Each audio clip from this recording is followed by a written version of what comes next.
Sir తత్వం గురించి మాట్లాడుకుంటే every man and every god has a తత్వం. వాట్ ఈజ్ అంటే కృష్ణతత్వం అసలు ఏం చెప్తుంది? మనకి కృష్ణతత్వంలో అర్థం చేసుకోవడానికి చాలా చాలా ఈ అబ్స్ట్రాకల్స్ ఉంటాయి సార్.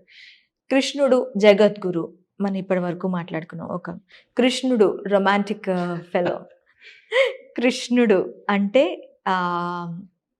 తన సొంత వాళ్ళని కూడా హరించాల్సి వస్తే కంసుని హరణ కృష్ణుడు. సత్యభామ విషయంకి వస్తే ఆమెని లాలిస్తూనే ఆమె పొగరుని అనిచాడు. ఇలా కృష్ణతత్వాన్ని మనం ఏ విధంగా అర్థం చేసుకోవాలి? Krishna is a dharma. Yes, okay, Krishna is a dharma అంతే. కృష్ణ ఇస్ ఎంబర్డ్మెంట్ ఆఫ్ ధర్మ. కలియుగం రాముని కంటే కృష్ణతత్వాన్ని అర్థం చేసుకుంటే మనం, అంటే రాముడు కాదు, కృష్ణతత్వంలో మీరు అనేవి స్టేజెస్.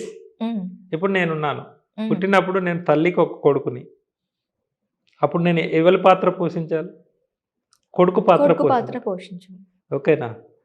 పెరిగాను, నేను విద్యార్థిని, స్టూడెంట్ పాత్ర పోషించాలి. సుధాముడు, సాందీపముని. ఓకేనా? కృష్ణుడు దేవుడే కదా, సాందీపముని ఆశ్రమానికి ఎందుకు వేయడం వల్ల? అవును కదా.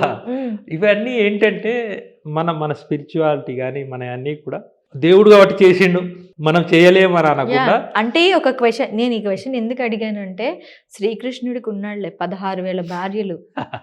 ఈ టైప్ ఆఫ్ క్వశ్చన్స్ అది తప్పు.